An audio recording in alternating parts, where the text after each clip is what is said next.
बढ़िया, first class, शानदार जानदार, एकदम झकास। तो हम लोग पढ़ रहे हैं सीटिंग अरेंजमेंट चैप्टर। और बेटा हमने सीटिंग अरेंजमेंट चैप्टर के कितने क्वेश्चन कर लिए, कितनी अरेंजमेंट कर ली? हमने बेसिकली 7-8 अरेंजमेंट पढ़ ली। हमने टोटल 8 अरेंजमेंट पढ़ ली। और एक मैंने आप लोगों को सीजीएल मेंस वाला भी क्वेश्चन कराया था। अच्छा, कुछ क्वेश्चन और मैं आपको सीजीएल मेंस के कराऊंगा। फिलहाल एक अरेंजमेंट मैं आपको दे रहा हूं, आप उस अरेंजमेंट को बनाइए, है ना। देखते हैं कि आप कितना सीख चुके हैं, क्या आप इस अरेंजमेंट को बना पाते कि नहीं। फिलहाल आज हम शुरू करने वाले हैं रो के बेसिक क्वेश्चंस, है ना, रो वाले बेसिक क्वेश्चंस। लेकिन उससे पहले आप इस वाले क्वेश्चन को बनाइए। 8 हमने कर लिए। हाँ, ये वाला क्वेश्चन बनाइए, ठीक है। हाँ, कुछ क्वेश्चन और बनाए। अरे शिट, कुछ क्वेश्चन एक बार बनाइए, ठीक है। उसके बाद मैं रो वाले क्वेश्चंस की बेसिक फॉर्म स्टार्ट करवाऊंगा। ये क्वेश्चन आपके सामने है,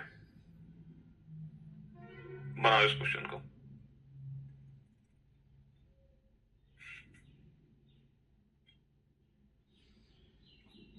हाँ जी, इस क्वेश्चन को बनाइए।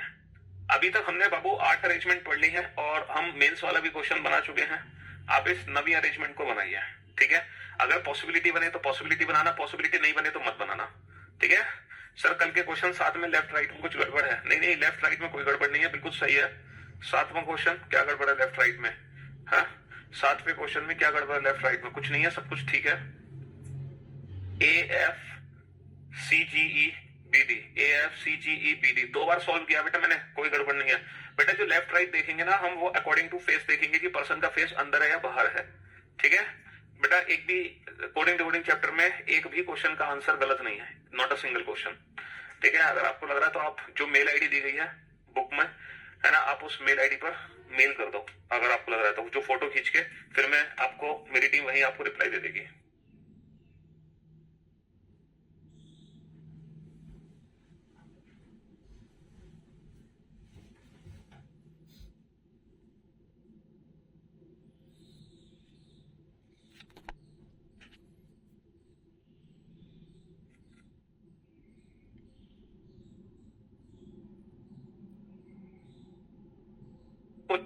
क्या करेंगे मैंने आप,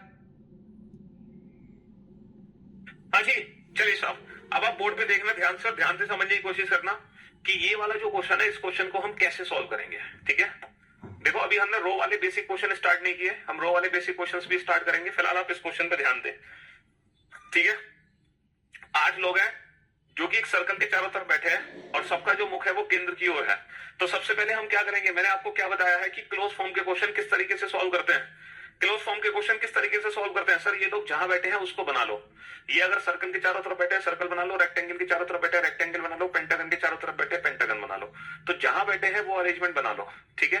8 को हमने एक साथ बैठा दिया, ठीक। अब हम पहला पॉइंट पढ़ेंगे। पहला पॉइंट क्या है? M is sitting third to the left of O. M O के थर्ड लेफ्ट में है तो मैंने O को बैठा दिया, O के थर्ड लेफ्ट पे M को बैठा दिया, ठीक है। The doctor is to the immediately right of M. M के तुरंत दाईं ओर कौन है? M के तुरंत दाईं ओर डॉक्टर है। M is not a reporter. Babu M reporter नहीं है, M रिपोर्टर नहीं है। R is sitting fourth to the right of P. बेटा जब 8 लोग बैठते हैं तो फोर्थ लेफ्ट और फोर्थ राइट का मतलब अपोजिट होता है। Neither R nor P is an immediate neighbor of M. तो M के आसपास कोई R और T नहीं आ सकता, सॉरी M के आसपास R और P नहीं आ सकता। और R और P एक दूसरे के विपरीत बैठे हैं तो डेफिनेटली अगर R यहाँ है तो P यहाँ होगा, और अगर R यहाँ है तो P यहाँ होगा, ठीक। T is a teacher and third to the right of the doctor. Doctor के थर्ड राइट में टी टीचर है। भैया डॉक्टर के दाईं ओर तीसरा टी टीचर है, डॉक्टर का राइट, अगर डॉक्टर का फेस अंदर है तो डॉक्टर का राइट इधर होगा। 1 2 3, डॉक्टर के थर्ड राइट में कौन है? T teacher. डॉक्टर के थर्ड राइट में कौन है? T teacher. The shopkeeper is second to the left of the teacher. Teacher के सेकंड लेफ्ट में शॉपकीपर है, टीचर का फेस सेंटर, टीचर का सेकंड लेफ्ट, टीचर के सेकंड लेफ्ट में कौन हो गया? शॉपकीपर हो गया। The painter is second to the left of M. M के सेकंड लेफ्ट में कौन है? एम के सेकंड लेफ्ट में पेंटर है। एम के बाईं ओर दूसरा कौन है? Painter. S is the cricketer exactly between T and P. देखो टी और पी के बीच में एस क्रिकेटर है। अगर ये टी है तो ये कभी पी नहीं हो सकता। क्यों? क्योंकि टी और पी के बीच में कभी भी एस क्रिकेटर नहीं आ सकता। तो यहां से कंफर्म हो गया हमें कि डेफिनेटली यही पी है, डेफिनेटली यही पी है। पी ये नहीं हो सकता क्योंकि टी और पी के बीच में एस क्रिकेटर नहीं आ पा रहा, तो टी और पी के बीच में एस क्रिकेटर आ गया, तो ये कंफर्म हो गया। हाँ जी। The accountant second to the right of the cricketer. Cricketer के सेकंड राइट में, क्रिकेटर के दाईं ओर दूसरा कौन है? अकाउंटेंट है। क्रिकेटर के सेकंड राइट में कौन है? Accountant. N is sitting third to the left of T. T का थर्ड लेफ्ट 1 2 3, ये कौन है? एन। लो हो गया क्वेश्चन कंप्लीट, खत्म। कहानी खत्म बेटा, यही क्वेश्चन है हमारा। पर्सन कौन बचा बैठाने को, ये बताओ।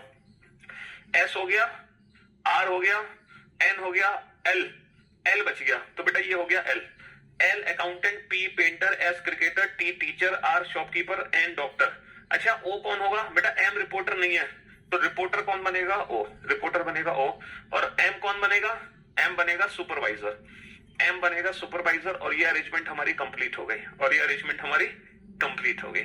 ठीक है जी, तो यहां पर बिना पॉसिबिलिटी बनाए, विदाउट एनी पॉसिबिलिटी, हमने अपना क्वेश्चन कंप्लीट कर दिया। विदाउट एनी पॉसिबिलिटी, पॉसिबिलिटी की जरूरत ही नहीं पड़ी हमें, समझ रहे हो, पॉसिबिलिटी की जरूरत ही नहीं पड़ी। तो पहली क्लास में जो हमने सीटिंग अरेंजमेंट के क्वेश्चन किए थे वो बिल्कुल बेसिक लेवल के थे।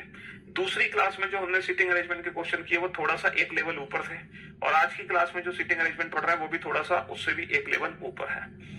ठीक है, लेकिन याद रखना बेटा, अभी तक हम सीटिंग अरेंजमेंट वो पढ़ रहे हैं जो हर बच्चे को करना है, चाहे आप बैंकिंग का पेपर दो या मत दो, इससे फर्क नहीं पड़ता। अभी तक सीटिंग अरेंजमेंट की क्लासेस हर बच्चे के लिए है। जैसे पहली पजल की 3 क्लासेस हर बच्चे के लिए थी, बाकी की 3 क्लासेस बैंकिंग स्टूडेंट के लिए थी। लेकिन अभी की जो क्लासेस चल रही है सीटिंग अरेंजमेंट की, वो मतलब हर कॉम्पिटिटिव एग्जाम के लिए है। SSC, bank, railway, teaching, defence, police, ठीक है, स्टेट लेवल का एग्जाम। पी पेंटर हो गया ना, पी पेंटर, पी पेंटर, समझ रहे हो? हाँ जी। तो अब जब बैंकिंग की सीटिंग अरेंजमेंट शुरू होगी ना, तो मैं आपको बता दूंगा कि यहां से सिर्फ बैंकिंग बच्चों को सीटिंग अरेंजमेंट पढ़नी है। बनाओ इस क्वेश्चन को, चाहे पॉसिबिलिटी बने तो पॉसिबिलिटी से बनाना, नहीं बने तो मत बनाना। बनाओ फटाफट से।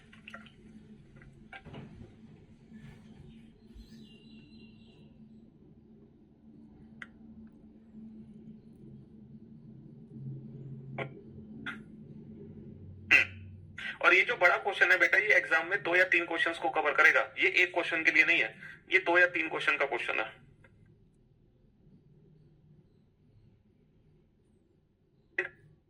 उनका मुख ना केंद्र स्पेस चाहिए, हो सकता है पॉसिबिलिटी।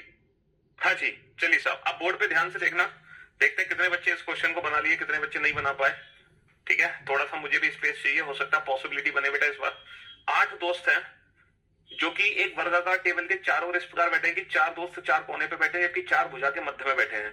जो 4 कोने पर बैठे हैं वो केंद्र की ओर मुख करके बैठे हैं, जबकि 4 जो भुजा के मध्य में बैठे हैं उनका मुख बाहर की तरफ है। बेटा ये पॉइंट हमने इतनी जल्दी पढ़ लिया, और यही पढ़ने की जो स्पीड है वो आपको एग्जाम में बनानी पड़ेगी कि जो 4 कोने में बैठे हैं, है ना, उनका मुख ना केंद्र की तरफ है, उनका मुख केंद्र की तरफ है। और जो 4 लोग भुजा के मध्य में बैठे हैं उनका मुख केंद्र से बाहर की तरफ है। जो भुजा के मध्य में बैठे हैं उनका मुख केंद्र से बाहर की तरफ है। समझ रहे हो? जो किनारे में बैठे हैं उनका मुख कोने वालों का अंदर, मध्य वालों का बाहर। पी जो कि केंद्र की ओर मुख करके बैठा है, बेटा केंद्र की ओर। पी ये भी हो सकता है, ये भी हो सकता है, ये भी, कहीं भी बैठा दो। पहले व्यक्ति को हम कहीं भी बैठा सकते हैं। पी जो कि केंद्र की ओर मुख करके बैठा है, वी के दाहिनी तीसरे स्थान पर है। बेटा ये किसके दाहिनी तीसरे स्थान पर है? वी के। अगर मैं वी को यहां बैठाऊं या यहां बैठाऊं, अगर मैं वी को यहां बैठाता हूं तो ये तो इसके बाएं तीसरा हो जाएगा, ये इसके बाएं तीसरा हो जाएगा, तो वी को वहां मत बैठाओ। तो वी को बेटा यहां बैठाओ, वी यहां आएगा, और इसके दाहिनी ओर तीसरा 1 2 3, और वी के थर्ड राइट में कौन हो जाएगा? पी। टी जो कि केंद्र की ओर मुख करके बैठा है, वी के एकदम बगल में नहीं है। बेटा वी के बगल में टी नहीं है, वी के बगल में टी नहीं है, जबकि टी का फेस केंद्र की ओर है। तो बेटा वी कहां आएगा? यहां आ नहीं सकता। सॉरी, टी कहां आएगा? टी वी के बगल में आ नहीं सकता, यहां आ नहीं सकता, तो डेफिनेटली टी यहां आएगा। वी और डब्ल्यू के बीच में सिर्फ एक व्यक्ति है, तो बेटा यहां से बनेगी पॉसिबिलिटी। ध्यान से देखो पॉसिबिलिटी क्यों बनेगी, ध्यान से समझो। वी और डब्ल्यू के बीच में सिर्फ एक व्यक्ति है, वी और डब्ल्यू के बीच में सिर्फ एक व्यक्ति है, यहां से पॉसिबिलिटी बनेगी। देखो ये कौन है? ये वी है, और ये टी है, और ये पी है। ठीक है, अब कह रहे हैं वी और डब्ल्यू के बीच में एक है, तो बाबू डब्ल्यू को मैं ऊपर भी बैठा सकता हूं और डब्ल्यू को मैं नीचे भी बैठा सकता हूं। ठीक है, डब्ल्यू को मैं ऊपर भी बैठा सकता हूं, डब्ल्यू को मैं नीचे भी बैठा सकता हूं। वी और डब्ल्यू के बीच में सिर्फ एक व्यक्ति है। एस क्यू के दाहिनी ओर दूसरे स्थान पर है, क्यू केंद्र की ओर मुख करके बैठा है। बेटा क्यू का मुख केंद्र की ओर है, क्यू को मैं यहां नहीं बैठा सकता, क्योंकि क्यू के दाहिनी ओर दूसरा एस नहीं आ सकता, तो क्यू यहां आएगा, क्यू की दाहिनी ओर दूसरा एस आ गया। क्यू को मैं यहां नहीं बैठा सकता, क्यू के दाहिनी ओर दूसरा एस नहीं आ सकता, तो क्यू यहां आएगा, क्यू के दाहिनी ओर दूसरा एस आ गया। यहां तक दोनों ही अरेंजमेंट बेटा सही है, यहां तक दोनों ही अरेंजमेंट सही है, कोई भी अरेंजमेंट गलत नहीं है। आर पी के बगल में नहीं बैठा, बाबू जो आर है वो पी के बगल में नहीं है तो आर को यहां बैठा दो, है ना। अब मुझे एक बात बताओ, अगर आर पी के बगल में नहीं है तो आर को बैठाओगे कहां? ना तो यहां बैठा सकते ना यहां बैठा सकते। तो ये वाली संभावना गलत हो गई और ये वाली संभावना बिल्कुल परफेक्ट है।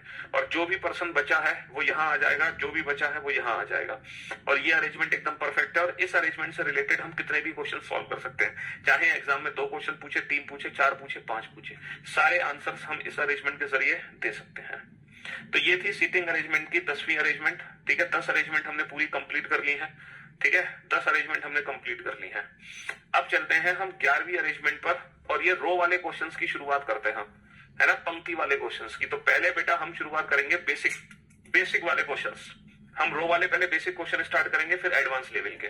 हालांकि अभी सर्कुलर फॉर्म के बेटा एडवांस लेवल के क्वेश्चन खत्म नहीं हुए हैं, मतलब स्टार्ट नहीं हुए हैं, समझ लो।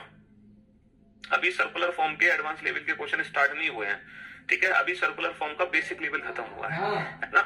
पहली जो 10 अरेंजमेंट है वो सर्कुलर फॉर्म की बेसिक अरेंजमेंट है, जो दुनिया के हर कॉम्पिटिटिव एग्जाम के लिए है।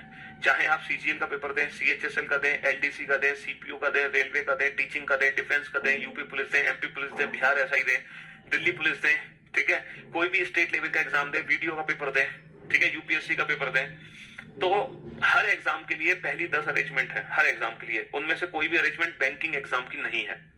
और ये जो 11वीं अरेंजमेंट है ये रो वाले क्वेश्चंस है, क्योंकि सिटिंग अरेंजमेंट में 2 टाइप के क्वेश्चन आते हैं, एक क्लोज फॉर्म, एक ओपन फॉर्म।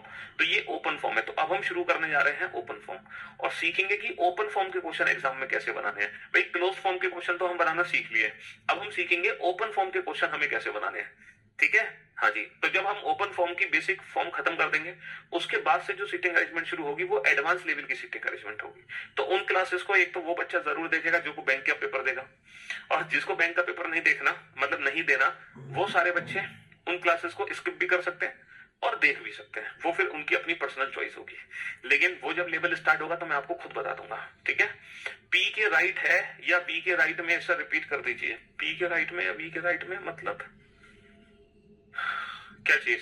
आर पी के बगल में नहीं है, वी और डब्ल्यू के बीच में, बी के टी, वी के दाहिनी, देखो पी जो कि केंद्र की ओर मुख करके बैठा है, पी जो कि केंद्र की ओर मुख करके बैठा है, वी के दाहिनी ओर तीसरे स्थान पर है। वी के थर्ड राइट में है पी, वी के दाहिनी ओर तीसरा, वी के थर्ड राइट में। ठीक है ना, वी के थर्ड राइट में नहीं। इसमें सीजीएल मेंस का लेवल भी कवर हो रहा है। सर मैंने आपका लाइव बैच पढ़ने के लिए लिया था, पर मुझे यहाँ बीओडी बैच भी मिल गया, जो मैंने 20-25 दिन में फिनिश कर लिया। थैंक यू सर, आप बहुत बढ़िया पढ़ाते। तुम 15 दिन में, 20 दिन में रीजनिंग खत्म करके आ गए हैं। कैसे पता चलेगा कि पॉसिबिलिटी बनेगी? अरे यार सीधी सी बात थी, वी और डब्ल्यू के बीच में एक व्यक्ति था, तो डब्ल्यू ऊपर भी आ सकता है, डब्ल्यू नीचे भी आ सकता है, तो 2 पॉसिबिलिटी बनी ना, इसलिए मैंने 2 अलग अलग पॉसिबिलिटी बना ली। वो तो क्वेश्चन में लिखा हुआ था। चलो आप पहले एक बार इस क्वेश्चन को सॉल्व करने की कोशिश करो, रो वाले क्वेश्चन को, फिर मैं आपको बताऊंगा कि रो वाले क्वेश्चंस का बेसिक मेथड क्या है। ठीक है, पहले आप इस क्वेश्चन को सॉल्व करने की कोशिश करो, रो वाले क्वेश्चंस को। बेटा मेरे ख्याल से आज ट्यूसडे है, तो वेडनेसडे, थर्सडे, फ्राइडे, हाँ वेडनेसडे, थर्सडे, फ्राइडे, अगले 3 दिन भी है ना, हम यही टॉपिक पढ़ेंगे, सीटिंग अरेंजमेंट। फ्राइडे को हम खत्म करेंगे सीटिंग अरेंजमेंट, फ्राइडे को हम सीटिंग अरेंजमेंट चैप्टर खत्म कर देंगे। फ्राइडे तक सारे एडवांस लेवल हो जाएंगे।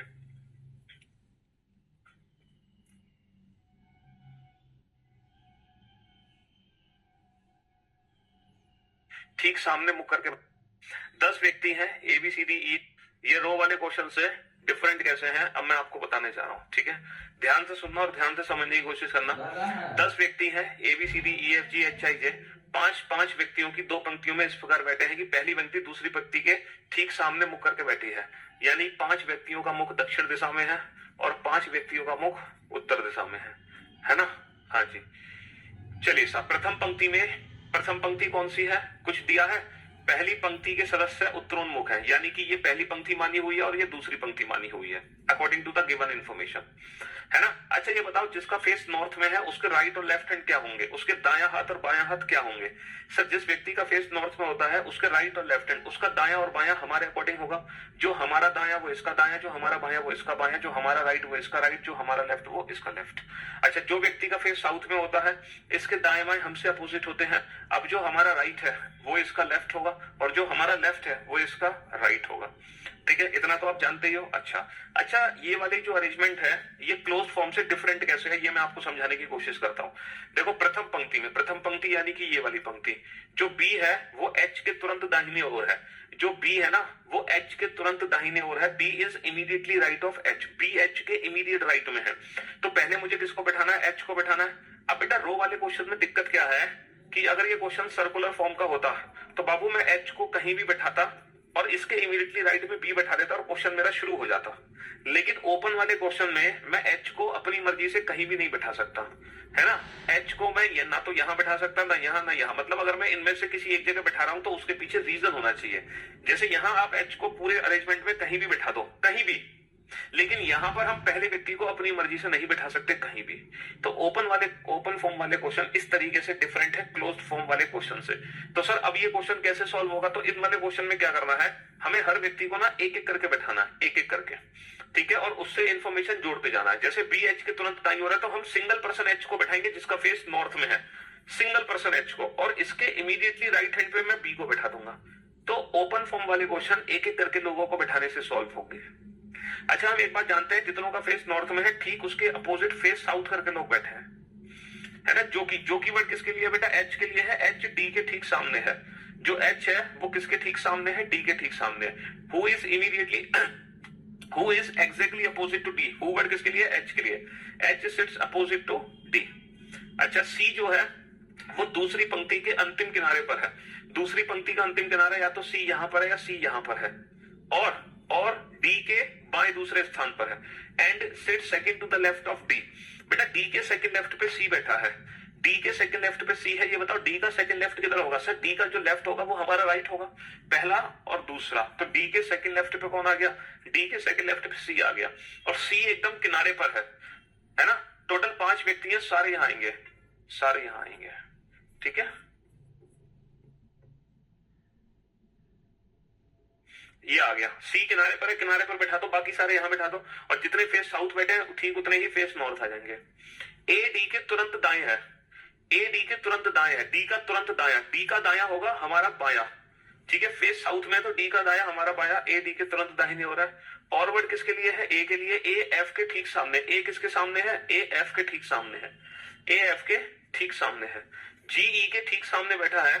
देखो जी और ई एक सामने बैठे हैं एक दूसरे के। जो कीवर्ड किसके लिए, ई के लिए। ई दूसरी पंक्ति के किनारे पर है। देखो दूसरी पंक्ति ऊपर वाली है, इसके किनारे पर कौन है, ई, और ई के सामने कौन है, जी। जे किनारे पर नहीं है, जे किनारे पर नहीं है तो जे आएगा यहां, बचा कौन, आई। तो ये अरेंजमेंट हमारी कंप्लीट हो गई।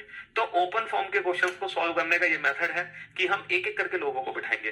क्लोज फॉर्म में क्या होता है, पहले सारे एक साथ बैठा दो, पहले व्यक्ति को अपनी मर्जी से कहीं भी बिठाओ, क्वेश्चन शुरू हो जाएगा। लेकिन ओपन फॉर्म में ऐसा नहीं है। ओपन फॉर्म में हम एक एक करके लोगों को बैठाएंगे और उसी से ही हम इंफॉर्मेशन को लिंक करते चले जाएंगे, जोड़ते चले जाएंगे, जोड़ते चले जाएंगे। तो इस तरीके से हम ओपन फॉर्म के क्वेश्चन बना सकते हैं, ठीक है जी। चलिए अगले ओपन फॉर्म का क्वेश्चन आप लोग खुद बनाने की कोशिश करना, ठीक है। हाँ जी,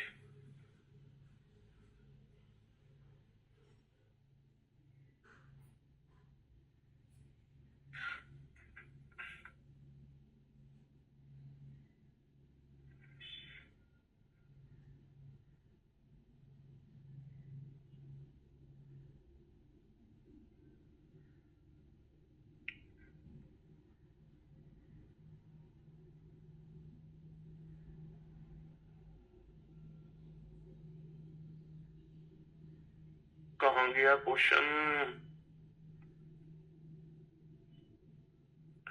इसकी इंग्लिश कहाँ गई 12वें क्वेश्चन की भाई। अरे ऐसे कैसे का ये रहा,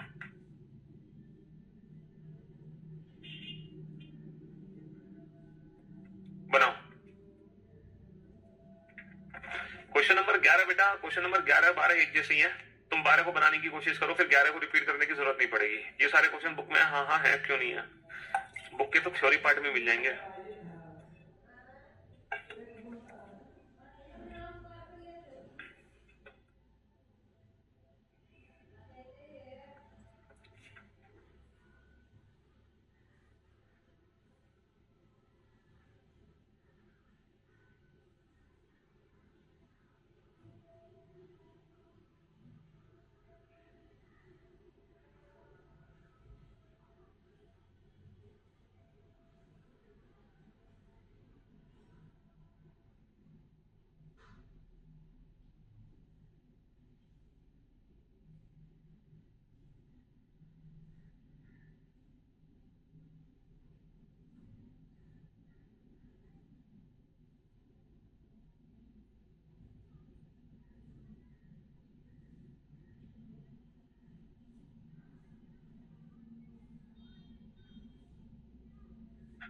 मैंने एसएससी जेई की प्रिपरेशन के लिए लिया है, मैं रिकॉर्डेड ही देखता हूँ। बस एक डाउट था कि किस लेवल तक के क्वेश्चन लगाए एसएससी जेई टेक्निकल।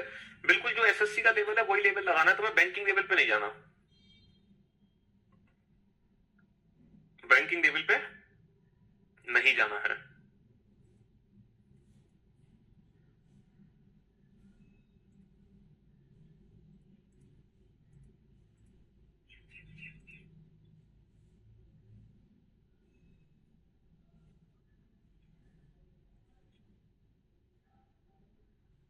बनाओ इस क्वेश्चन को जल्दी से।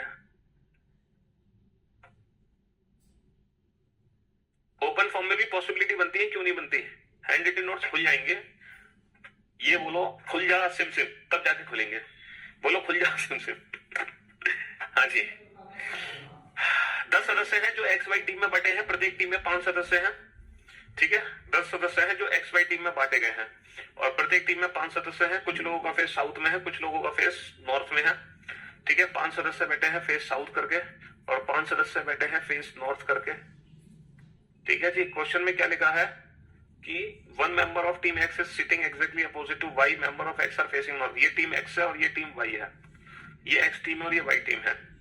ठीक है, पहला पॉइंट क्या है? D is third to the right of A, D is third to the right of A, D A के दाहिनी ओर तीसरा है, D A के दाहिनी ओर तीसरा है। तो बेटा A का फेस हमने नॉर्थ में मान लिया, A के थर्ड राइट में 1 2 3, A के थर्ड राइट में D बैठा दिया है ना। D is third to the right of A, A के थर्ड राइट में D बैठा दो।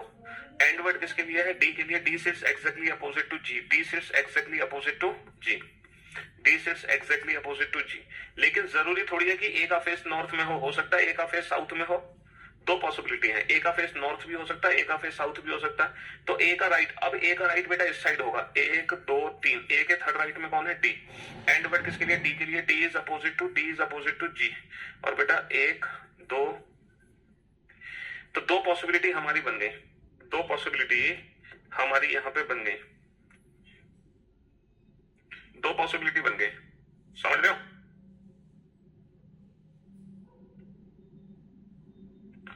एक पॉसिबिलिटी हमारी ये बन गई और एक पॉसिबिलिटी हमारी ये बन गई, क्योंकि हमें फेस नहीं पता, ए का फेस नॉर्थ भी हो सकता है, ए का फेस साउथ भी हो सकता है। B sits to the immediately right of जी।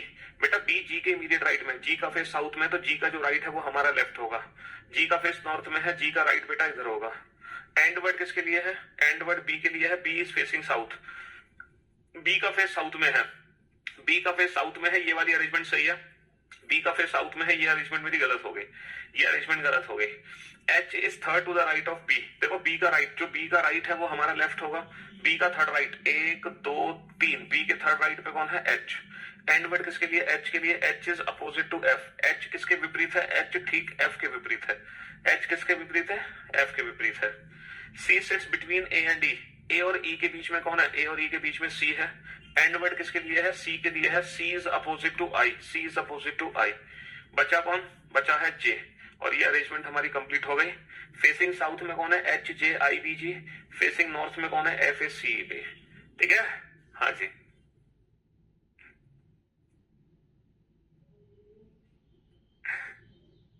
बहुत बढ़िया, बहुत सारे बच्चों का एकदम परफेक्ट अरेंजमेंट बन चुकी है, शाबाश, गुड जॉब।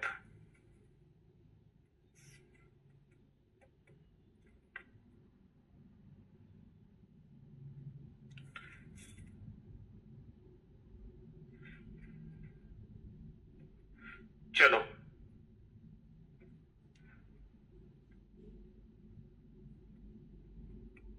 तो बेटा पजल की पहली 3 क्लासेस हर एग्जाम के लिए थी और सिटिंग अरेंजमेंट की भी पहली 3 क्लासेस हर एग्जाम के लिए है।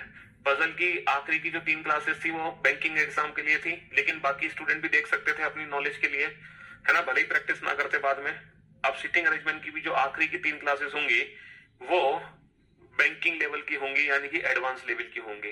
अब आपकी मर्जी है, अब आखिरी की जो 3 क्लासेस हैं वो देखना चाहते हो कि नहीं, लेकिन मैं ये सजेशन दूंगा कि हर बच्चा लाइव क्लास देखे।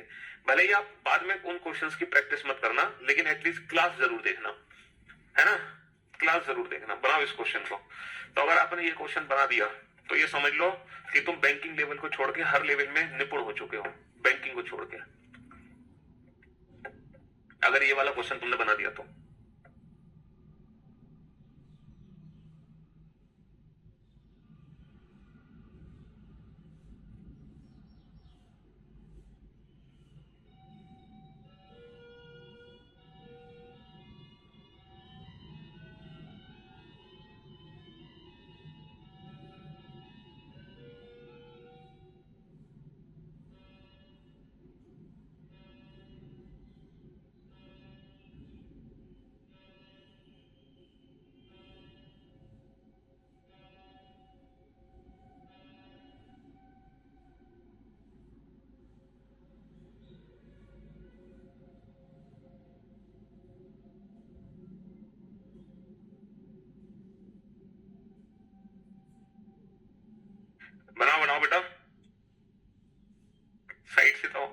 साइड से हट जाते हैं।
हाँ जी, सीटिंग अरेंजमेंट कैपिटल, हाँ यही क्वेश्चन की प्रैक्टिस बार बार कर लो बेटा, यही सक्सेस का द्वार यहीं से है।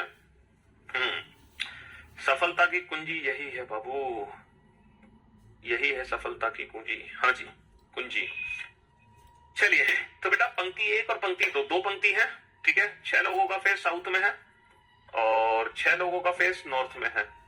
6 लोगों का फेस नॉर्थ में है, 6 लोगों का फेस साउथ में, 6 लोगों का फेस नॉर्थ में है।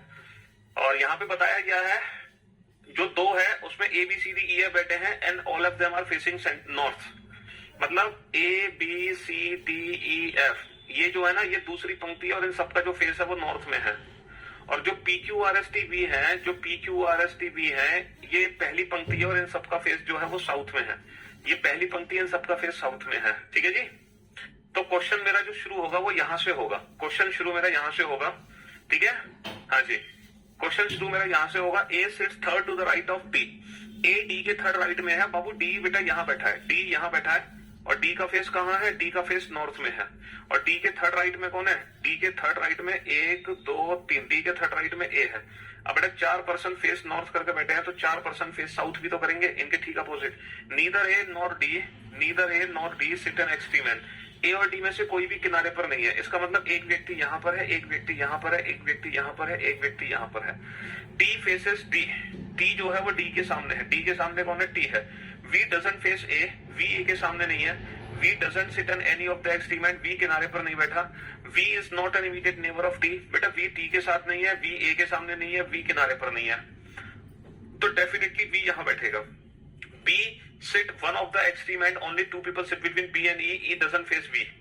देखो जो B है वो किसी किनारे पर नहीं है, B किसी किनारे पर नहीं है, यानी कि B यहां नहीं आ सकता। और B के सेकंड राइट में E है, B यहां आ सकता है, B के सेकंड राइट में, sorry B sits at one of the extreme end, B किनारे पर ही बैठा है और there are only 2 people between B and E। देखो B किनारे पर बैठा है तो या तो B इस किनारे पर है या इस किनारे पर है। अगर B इस किनारे पर है तो B और E के बीच में 2 लोग हैं, B और E के बीच में 2 लोग हैं। और ये जो E है ना, फिर ये B के सामने नहीं आएगा, ये गलत बात है। ई बेटा बी के सामने नहीं आएगा, ये बिल्कुल गलत है। तो बी फिर यहां आ जाएगा और ई यहां आ जाएगा, ई यहां आ जाएगा, है ना। 2 person sit between R and Q, R और क्यू के बीच में 2 लोग हैं। R is not immediate neighbour of T, बेटा आर टी के बगल में नहीं है, आर टी के बगल में नहीं है, और आर यहां नहीं आ सकता। क्यों? क्योंकि आर को अगर यहां बैठाओगे तो आर और क्यू के बीच में 2 लोग नहीं आ पाएंगे। तो डेफिनेटली आर यहां है और क्यू फिर यहां है, आर और क्यू के बीच में 2 लोग हैं। सी डजंट फेस वी, सी जो है वो वी के सामने नहीं है, तो सी डेफिनेटली यहां आ गया। P is not immediate neighbour of R, P R के बगल में नहीं है, तो पी यहां आ गया। और जो बचे पर्सन है वो बैठा दो। कौन कौन बच गया? बच गया एस और बच गया एफ, और ये अरेंजमेंट हमारी कंप्लीट हो गई, और ये अरेंजमेंट हमारी कंप्लीट हो गई। अपने लिए तालियां बजा लो जिसने ये अरेंजमेंट बना ली है। इस क्वेश्चन का इजीली बन जा रहा है। तो मिनिमम टाइम, बेटा मिनिमम टाइम कुछ नहीं है, आप अपना बेस्ट दो, समझ लो, वही आपका मिनिमम टाइम है ना। डिपेंड करता है कि ये क्वेश्चन से रिलेटेड एग्जाम में कितने क्वेश्चन पूछे गए हैं। अगर इस क्वेश्चन से रिलेटेड 5 क्वेश्चन पूछे गए हैं तो कम से कम 3-4 मिनट लगेंगे सब कुछ सॉल्व करने में, 5 क्वेश्चन को। इससे रिलेटेड अगर 2 क्वेश्चन पूछे गए हैं तो हमें मैक्सिमम 1 से 2 मिनट में सब कुछ कंप्लीट कर देना। तो वो डिपेंड करता है नंबर ऑफ क्वेश्चंस कितने पूछे गए हैं इस अरेंजमेंट से रिलेटेड, ठीक है। सीटिंग अरेंजमेंट के क्वेश्चन बन जाने के बाद बेटा क्रॉस चेक हमें शुरू में करने की जरूरत पड़ती है ना। लेकिन जब हमारी धीरे धीरे प्रैक्टिस होती है तो हमें कॉन्फिडेंस आने लगता है, फिर हमें किसकी जरूरत नहीं पड़ती, फिर हमें जरूरत नहीं पड़ती दोबारा रीचेक करने की। अब अगर क्वेश्चन नंबर तुम 14 बना लेते हो ना, अगर तुमने क्वेश्चन नंबर 14 बना लिया बेटा, वैसे तो आप सारे मतलब बैंकिंग लेवल को छोड़कर हर लेवल में पास हो चुके हो, लेकिन अगर तुमने क्वेश्चन नंबर 14 भी बना दिया तो समझो आप सीटिंग अरेंजमेंट में सुपर्ब हो गए, परफेक्ट, एकदम सुपर्ब। बैंकिंग लेवल को छोड़कर देखो, क्वेश्चन नंबर 13 जिस बच्चे ने बना लिया था वो बैंकिंग लेवल को छोड़कर हर लेवल के लिए परफेक्ट हो चुका है ना, परफेक्ट हो चुका है बच्चा। और अगर तुमने 14 भी बना दिया तो तुम बैंकिंग लेवल को छोड़कर हर लेवल के लिए सुपर्ब कैटेगरी में चले जाओगे। किस कैटेगरी में चले जाओगे? सुपर्ब कैटेगरी में, ठीक है।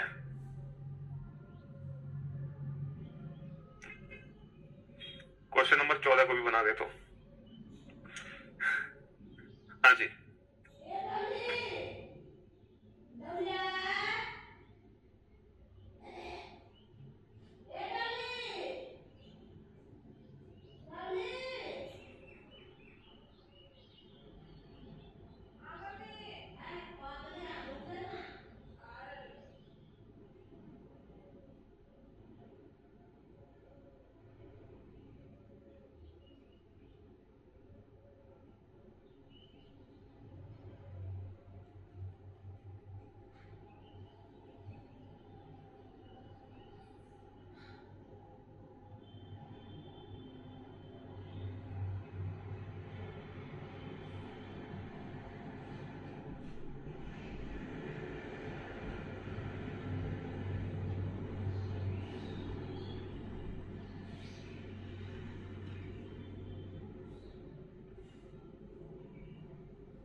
बहुत बढ़िया।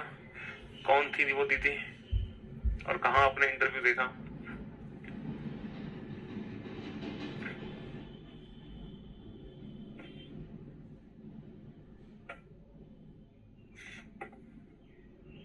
ऐसे ही हमें पता भी नहीं चलता। ऐसे यूपीएससी का एक बच्चा था प्रहलाद, जिसकी 104 रैंक थी, उसके बारे में भी हमें नहीं पता चला था।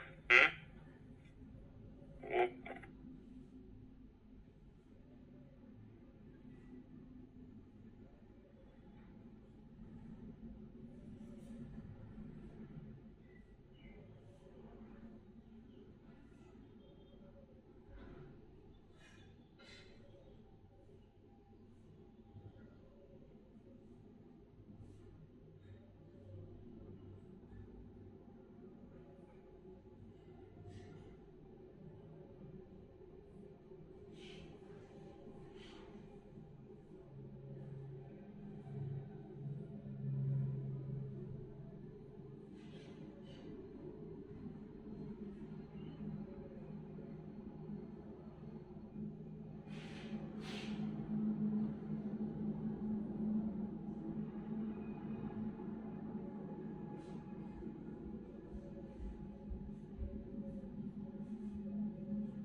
बैंड क्या हो गया तुम्हें? क्या तकलीफ हो गई आपको? कंप्यूटर का कोर्स का क्या हो गया भाई? कंप्यूटर के कोर्स क्या रहा है मेरे को कोई आइडिया नहीं है।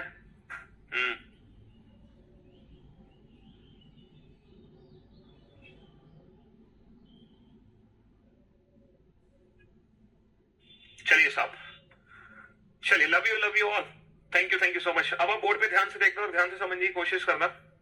टोटल 12 लोग हैं और 2 पंक्तियों में बैठे हैं, ठीक है? 12 लोग हैं, 2 पंक्तियों में बैठे हैं। 1 2 3 4 5 6, 6 लोगों का फेस साउथ में है। 1 2 3 4 5 6, 6 लोगों का फेस नॉर्थ में है। 6 लोगों का फेस साउथ में, 6 लोगों का फेस नॉर्थ में है, ठीक है? पंक्ति 1 में A B C D E F बैठे हैं, उन सभी का मुख दक्षिण की ओर है। ऊपर जो है वो है A B C D E F, और जो नीचे है वो है P Q R S T B, और उन सभी का मुख उत्तर दिशा में है। पहला पॉइंट है वी एस के दाहिनी ओर तीसरे स्थान पर है। बेटा एस का फेस कहाँ है? एस का फेस नॉर्थ में है। एस का फेस नॉर्थ में है, और एस के थर्ड राइट पे कौन है? वी।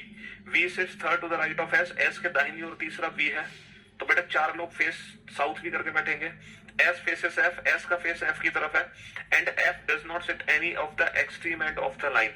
बेटा एफ पंक्ति के किनारे पर नहीं है। अगर एफ पंक्ति के किनारे पर नहीं है तो यहां से 2 पॉसिबिलिटी बनती हैं। अगर एफ पंक्ति के किनारे पर नहीं है तो यहां से 2 पॉसिबिलिटी बनती हैं। पता है अगर एफ पंक्ति के किनारे पर नहीं है तो 2 पॉसिबिलिटी कैसे बनती है? एक सेकेंड, हाँ जी, 2 पॉसिबिलिटी ऐसे बनती है, या तो मैं एक व्यक्ति यहां बैठाऊं, एक यहां बैठाऊं, या फिर मैं दोनों ही यहां बैठा दूं, या फिर मैं दोनों यहां बैठा दूं।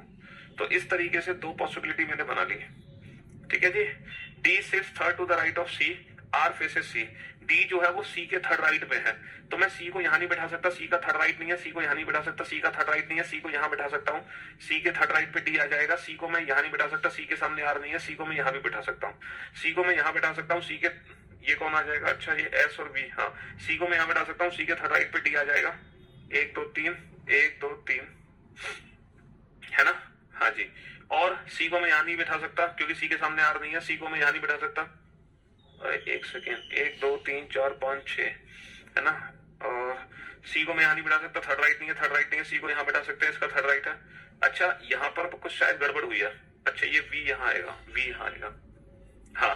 और सी को मैं यहां भी बैठा सकता हूँ। सी को मैं, सी के थर्ड राइट पे डी है, सी के थर्ड राइट पे डी है, तो बेटा सी को नीचे भी 2 जगह बैठा सकते हैं, ऊपर भी 2 जगह बैठा सकते हैं। अगर हम अब पॉसिबिलिटी बनाने की कोशिश करेंगे तो 4 पॉसिबिलिटी हो जाएंगी, 2 इसकी 2 इसकी।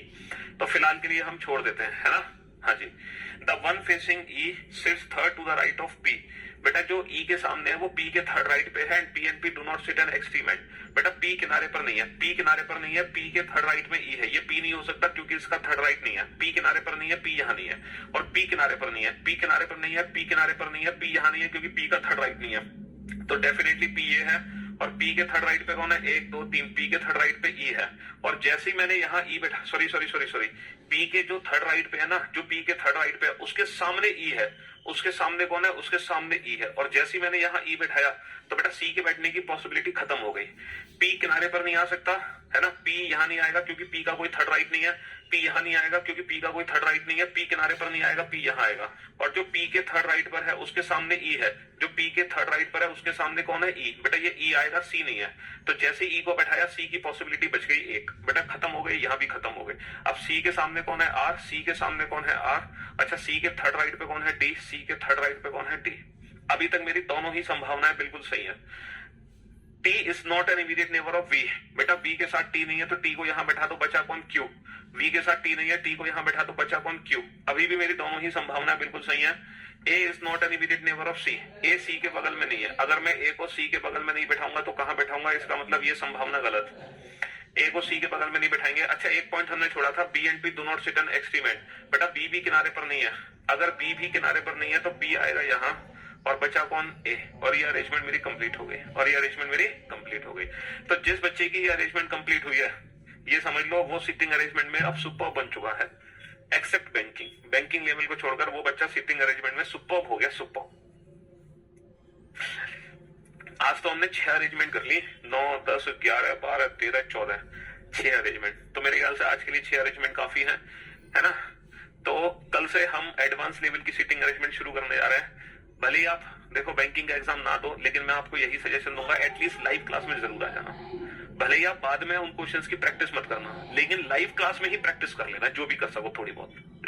तो अगली जो 3 क्लासेस होंगी सीटिंग अरेंजमेंट की वो एडवांस लेवल की होंगी। तो मैं चाहता हूं कि आप सभी लाइव आके सिर्फ लाइव क्लास में ही प्रैक्टिस कर ले उन क्वेश्चंस की, भले बाद में प्रैक्टिस मत करना, ठीक है। हाँ जी, लेकिन ये जो 14 क्वेश्चन है, ये जो 14 अरेंजमेंट है, इनकी प्रैक्टिस हर बच्चे को करनी है। ये प्रैक्टिस हर बच्चे को करनी है, कोई बच्चा इनकी प्रैक्टिस छोड़ेगा नहीं, ठीक है। Love you guys, love you all, thank you.